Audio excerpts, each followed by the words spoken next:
गोरखपुरिया भौजी तो गिरफ्तार होकर जेल जाएंगी और पुलिस इसमें अभी और धाराएं बढ़ा करके इनके खिलाफ प्रॉपर कार्रवाई करेगी। और इन्होंने अभी तक जो भी पैसे अर्जित किए हैं इस प्रकार का ड्रामा करके, पुलिस मुझे लगता है कि इसमें गैंगस्टर लगा के इनकी संपत्ति भी जब्त करेगी। विष्णु चौहान के बीच में जो विवाद चल रहा था सब्सक्राइबर्स को लेकर के, चूंकि मालती चौहान और विष्णु राज की बढ़ती हुई लोकप्रियता गोरखपुरिया भौजी को पच नहीं रही थी। गोरखपुरिया भौजी उर्फ रिंकी निषाद ने मालती चौहान के पिता को चढ़ा बढ़ा करके जो एफआईआर दर्ज कराया है, वह एफआईआर में भी मालती के पिता देखिएगा कुछ दिनों में अपने उस एफआईआर से पलट जाएंगे और वह बताएंगे कि उन्होंने किन लोगों के षड्यंत्र में यह एफआईआर कराया था। एक आध महीने के अंदर विष्णु राज का बेल हो जाना चाहिए। विष्णु राज किसी भी तरह से इस हत्या में शामिल नहीं है, क्योंकि उसके पीछे विष्णु का कोई मोटिव नहीं है, विष्णु को कोई प्रॉफिट नहीं है और विष्णु का कोई नुकसान मालती चौहान से नहीं हो रहा था। नमस्कार, यूट्यूबर मालती चौहान के केस से आप लोग परिचित होंगे। ऐसे में अगर मैं बात करूं तो अभी मेरी मौजूदगी है उत्तर प्रदेश के वाराणसी में। हमारे साथ मौजूद हैं महान व विद्वान अधिवक्ता शशांक शेखर त्रिपाठी सर। अब इनसे कुछ बातचीत करेंगे तमाम धाराओं के विषय में। विष्णु राज के ऊपर तमाम धाराएं लगी हैं, तमाम अफवाहें चल रही हैं कि विष्णु राज को उम्र कैद होगी, फांसी की सजा होगी, तमाम ऐसे अफवाहें चल रही हैं। उसी सारे मुद्दों को देखते हुए अभी कुछ बातचीत करेंगे और जानने का प्रयास करेंगे। सबसे पहले स्वागत है सर। नमस्कार, धन्यवाद आपका। जिस तरीके से मालती चौहान की जब मृत्यु हुई थी तो उसके बाद विष्णु चौहान को गिरफ्तार कर लिया जाता है पुलिस प्रशासन द्वारा, पुलिस हिरासत में रखा जाता है, जेल भेज दिया जाता है तमाम धाराओं के ऊपर। तो क्या लग रहा है कि उन्हें रिहा होंगे या नहीं होंगे? देखिए, जो तात्कालिक रूप से जब उनकी मृत्यु हुई तो एक मीडिया हाइप क्रिएट कराई गई कुछ लोगों के द्वारा षड्यंत्र करके, और मालती चौहान के पिता द्वारा कुछ लोगों के बहकावे में आकर के एक तहरीर दी गई जिसमें दहेज उत्पीड़न और 304B के तहत पुलिस ने मुकदमा दर्ज किया और विष्णु राज को गिरफ्तार किया। इस पूरे मामले में विष्णु और मालती के बीच में किसी भी प्रकार का कोई भी विवाद कभी भी किसी फलक पर नहीं आया, न किसी जगह पर उसकी चर्चा रही, न तो कहीं कोई इन लोगों के बीच में कोई भी विवाद था। विवाद जिन लोगों से था, विष्णु राज और मालती चौहान की बढ़ती हुई लोकप्रियता से कुछ लोग घबरा करके इन दोनों लोगों को बीच से हटाने का प्रयास कर रहे थे। मुझे लगता है कि उनको यह एक बहुत अच्छा मौका मिला जिसमें मालती चौहान की मृत्यु किन्हीं कारणों से होती है या उनकी मृत्यु किन कारणों से होती है, इसकी जब प्रॉपर तरीके से पुलिस जांच करेगी तो कौन कौन से लोग मालती चौहान के ज़्यादा निकट थे, किन लोगों के साथ मालती चौहान की बातचीत हो रही थी, जब उन लोगों को पुलिस इंटेरोगेट करेगी तो निश्चित तौर पर जानिए कि पुलिस को कुछ ऐसे साक्ष्य मिलेंगे जिससे यह पता चलेगा कि कहीं विष्णु राज और मालती चौहान की बढ़ती हुई लोकप्रियता, चूंकि YouTube में 65 लाख सब्सक्राइबर होना यह अपने आप में एक बहुत बड़ी बात है।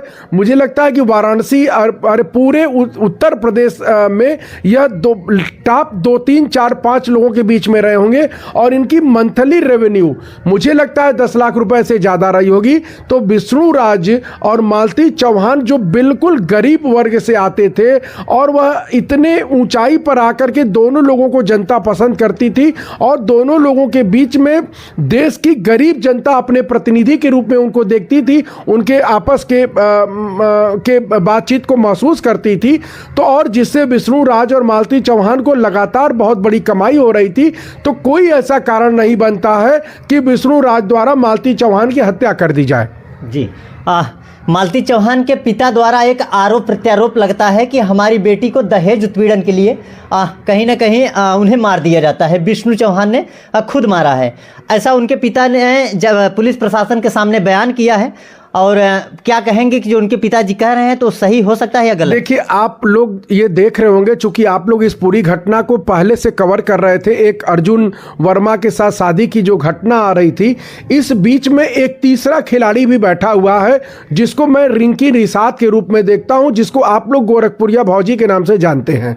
मुझे लगता है ये जो तीसरा बड़ा खिलाड़ी बैठा हुआ है उसके और विष्णु चौहान के बीच में जो विवाद चल रहा था सब्सक्राइबर संघर्ष को लेकर के, चूंकि मालती चौहान और विष्णु राज की बढ़ती हुई लोकप्रियता गोरखपुरिया भौजी को पच नहीं रही थी, और मुझे लगता है कि कहीं ना कहीं से जो तीसरा बड़ा खिलाड़ी बैठा हुआ है उसने षड्यंत्र करके इन दोनों के बीच जो है कि इस तरह की घटना क्रिएट की। क्योंकि देखिए, किसी भी कारण के पीछे, किसी भी घटना के पीछे कोई ना कोई कारण होता है। मालती चौहान की हत्या के पीछे विष्णु राज के पास कोई ऐसा कारण नहीं है, न तो उस किसी कारण को साबित किया जा सकता है कि विष्णु राज को यह फायदा होने वाला था मालती राज के मरने से। विष्णु राज की पूरी सफलता मालती चौहान के वजह से थी, इसलिए कोई भी व्यक्ति अपनी सफलता को इस प्रकार से हत्या नहीं करेगा। तो मुझे लगता है कि और जिस गरीब समाज से वो लोग आते हैं, उस गरीब समाज में दहेज की बात भी करना बेमानी है। उस समाज में तो शादी हो जाया करती है, न तो कोई दहेज लिया जाता है और न दिया जाता है। तो निश्चित तौर पर इस मामले में जो गोरखपुरिया भौजी उर्फ रिंकी निषाद ने मालती चौहान के पिता को चढ़ा बढ़ा करके जो एफआईआर दर्ज कराया है, वह एफआईआर भी अभी मालती के पिता देखिएगा कुछ दिनों में अपने उस एफआईआर से पलट जाएंगे और वह बताएंगे कि उन्होंने किन लोगों के षड्यंत्र में यह एफआईआर कराया था। जी, मालती चौहान के पिता एक आरोप और विष्णुराज के ऊपर लगा रहे हैं कि कोई राधिका नाम की लड़की है जो काफ़ी समय पहले उनके स्टूडियो पर आती है, वहाँ कुछ दिन रहती है। रहने के बाद वो विष्णु के साथ प्रेम प्रसंग का कुछ मामला होता है और उसी सारे कारणों का विरोध करती है मालती चौहान। जब मालती चौहान को इस मामले को पता लगता है तो विरोध करती है। विरोध जताते हुए विष्णु चौहान भी लगातार उनसे मार झगड़ा तमाम ऐसी चीज़ें उनके साथ करते हैं, जो सामने उनके पिताजी ने खुद दर्शाया है कि इसी कारण हमारी बिटिया को मार दिया जाता है। वो सारी चीज़ें मैं कह रहा हूँ ना, इसमें एक बड़ा तीसरा खिलाड़ी बैठा हुआ है, उसी के द्वारा जो षड्यंत्र किया जा रहा है, जो मोबाइल पर समझाया जा रहा है, जो एफआईआर की रचना की गई है, उन चीज़ों को लेकर के ही इस तरह से ये आरोप लगाए जा रहे हैं। तो मैं अपने विचार से यह मानता हूं कि विष्णु राज और मालती चौहान की बढ़ती हुई लोकप्रियता से घबराकर कुछ लोगों ने षड्यंत्र करके मालती चौहान की या तो हत्या कराई या षड्यंत्र करके उनको की आत्महत्या के लिए प्रेरित किया या उस प्रकार से एक ड्रामे के लिए प्रेरित किया जिसमें उनकी जान चली गई, और उसके बाद विष्णु के ऊपर एफआईआर करा करके विष्णु को जेल भिजवा दिया। अब इस घटना से फायदा किसको सबसे बड़ा हो रहा है, जरा सा ये आप सोचिए। इस घटना में इन्वॉल्व कौन हो रहा है, जरा ये सोचिए। विष्णु राज और मालती और रिंकी निषाद के बीच में लगातार विवाद की खबरें आपके सोशल मीडिया पर वायरल होती रहीं। मालती चौहान से भी रिंकी निषाद के विवाद की घटनाएं वायरल होती रहीं। तो निश्चित तौर पर और मालती चौहान की मृत्यु के बाद जिस प्रकार से उनकी सबसे बड़ी शुभचिंतक बनकर के जो एक कलाकार उभरता है और फायदा भी उसको ही सबसे बड़ा होने जा रहा है, तो निश्चित तौर पर जब उस दिशा में पुलिस इन्वेस्टिगेशन करेगी तो इन खिलाड़ियों के नाम बाहर आएंगे। और जैसा आप देख रहे हैं कि पुलिस ने जब एफआईआर दर्ज कर ली, पुलिस ने विष्णु राज को गिरफ्तार कर लिया, फिर पुलिस थाने में जाकर के किन्नरों को लेकर के इस प्रकार से हंगामा करने की जरूरत क्या थी। तो कहीं ऐसा तो नहीं है कि पुलिस अपने जांच की दिशा को रिंकी निषाद की ओर घुमा रही थी और रिंकी निषाद ने इस घटना को दूसरा रूप देने के लिए वहां पर किन्नरों को ले जाकर के इस प्रकार का ड्रामा किया। खैर, रिंकी निषाद अपने ड्रामे में फंस चुकी हैं। उनके साथ के एक दो कलाकार और एक दो यूट्यूबर अभी जेल में है, बाकी लोग फरार चल रहे हैं। किन्नरों ने बयान दिया है कि हमको ये गोरखपुरिया भौजी ऊपर रिंकी निषाद पैसा दे करके ले आई थी। तो निश्चित तौर पर इस मामले में जो एफआईआर दर्ज हुई है वह कमतर धाराओं में दर्ज है। इस मामले में गैंग बना करके अवैध लाभ अर्जित करने के लिए रिंकी निषाद ने अपनी टीम एक गैंग को बना करके जो लाभ अर्जित करने के लिए यह घटना कारित की है।